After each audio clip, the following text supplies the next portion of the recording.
You are in the middle of a peaceful afternoon like any other day, and the air suddenly becomes frighteningly still. There is no longer the sound of bees swarming or flies buzzing around the trash can. A near-perfect silence blankets your backyard. What you don't know is that in that instant, 80% of life on Earth ceased to exist. If all insects in the world died instantly, what would happen to our planet? Could we survive when the very foundation of the ecosystem collapses? Join me as we step into a world without insects. In the first few days, everything seems fine. The unusual quiet is seen as a blessing, especially with no more mosquitoes to bother you. Scientists start sounding the alarm about a great catastrophe, but for the average person, the fridge and pantry are still full. But very quickly, the subtle chaos begins to reveal itself, not through an explosion, but through the slow decay of nature. First is the mass death of bird species, from swallows to hummingbirds, species that rely entirely on insects as their main food source. You take a walk in the park and realize you can no longer hear the familiar chirping, only fallen feathers and stiff bird carcasses on the ground. Next is the collapse of fruit and vegetable gardens, as fields of strawberries, tomatoes, or coffee cannot bear fruit without insect pollination. Rice, corn, and wheat still survive because they are self-pollinating, but 75% of humanity's main food crops have been eliminated from the dinner table. At the same time, waste treatment plants begin to overload because there are no beetles or flies to decompose trash and animal waste. You will see streets and parks start piling up with rotting organic matter, turning the air into a horrific, unbearable stench. Non-insect pests like spiders, mites, and snails explode in population because their natural enemies have vanished. They overrun the remaining fields, spoiling the food crops humans are desperately trying to protect at all costs. The flow of fresh milk begins to dry up, not because cows are dying, but because there are no insects to decompose the cow dung, leading to contaminated pastures and the spread of disease. The initial sense of quiet has now turned into a resounding alarm bell across the globe as supermarkets begin to empty. You realize that our existence is built upon a fragile and invisible foundation, a foundation named insects.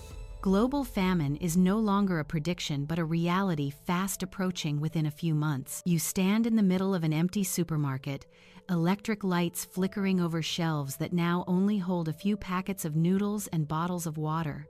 This is when humanity begins to grasp the terrifying truth. We cannot sustain the planet's life cycle on our own. Scientists attempt to build artificial pollination systems with nano-robots, but they are too slow, too expensive, and cannot replace billions of insects. Governments struggle to control prices and distribute food, prioritizing self-pollinating crops like rice and corn. Your life shifts to survival mode. Every meal is meticulously calculated. You start looking for other horrible alternative sources of protein. Small farming communities become targets for looting, forcing you to join self-defense groups to protect what little remains. The collapse of the global food chain happens faster than expected. Not just birds, but also bats, lizards, and freshwater fish starve to death. Lake and river ecosystems crash as there are no insect larvae to feed the fish, causing a massive depletion of seafood sources.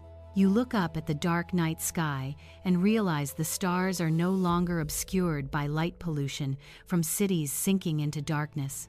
In despair, humans begin to realize that nature doesn't need us, but we desperately need those smallest organisms. Insects are the decomposer army, the soil engineers, the energy bridge for the diverse life we once took for granted. Their absence is a reminder that everything is interconnected in a complex biological network.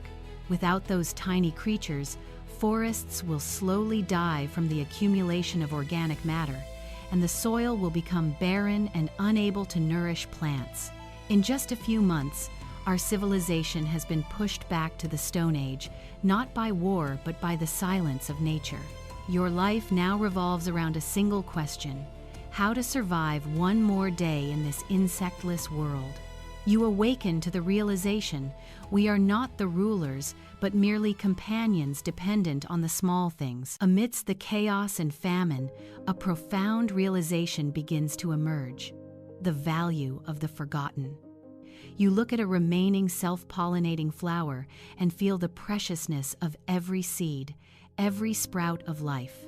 The disappearance of insects is not the end, but a harsh wake-up call about humanity's place in the ecosystem. The lesson learned is that the complexity of nature cannot be replaced by technology or robots. Humans are forced to completely change their eating habits, reverting to the most basic food sources like cereals and certain types of fungi. Biological engineers spend day and night propagating self-pollinating crops to salvage a fraction of agriculture. You recall the times you were annoyed by a mosquito or an ant and now wish that nuisance would return. This crisis teaches you about humility. We are a part of the system, not its master. Even as famine rages, a small community begins to cooperate, sharing seeds and rebuilding rudimentary agriculture. We are not fighting each other, but fighting to protect what remains of life. The future of humanity now depends on the ability to adapt and learn to live with a truncated ecosystem. The silence of the earth is proof that greatness lies in diversity and smallness, not in absolute power. We have learned a painful lesson. The smallest creatures are the strongest foundation. The death of insects is the reversal of our perspective on the importance of life. It is the awakening from the illusion that humans can be separate from nature. This what-if story is not just about dead insects, but about our undeniable dependence on nature. We have seen that a tiny silence can lead to a global catastrophe in just a few months. Insects, the creatures we often step on, are the silent architects of civilization. The conclusion drawn is, modern civilization is merely a thin layer of paint on an extremely fragile ecosystem. These tiny organisms carry out the work of decomposition, pollination, and serving as food for millions of other species. They are the invisible link holding the entire network of life from breaking apart. According to biologist E.O. Wilson, if all mankind vanished, the world would regenerate back to the rich state of order that existed 10,000 years ago. If insects vanished, the environment would collapse into chaos. That quote is now no longer theory but a harsh reality for humanity. After this catastrophe, we are forced to reevaluate the worth of all life, no matter how small. Every action of environmental destruction we take is an act of self-destruction. Understanding this interconnectedness is the key to ensuring future survival. If you enjoyed this what-if analysis on the world's fragility, subscribe to the channel right now. Leave a comment and let me know.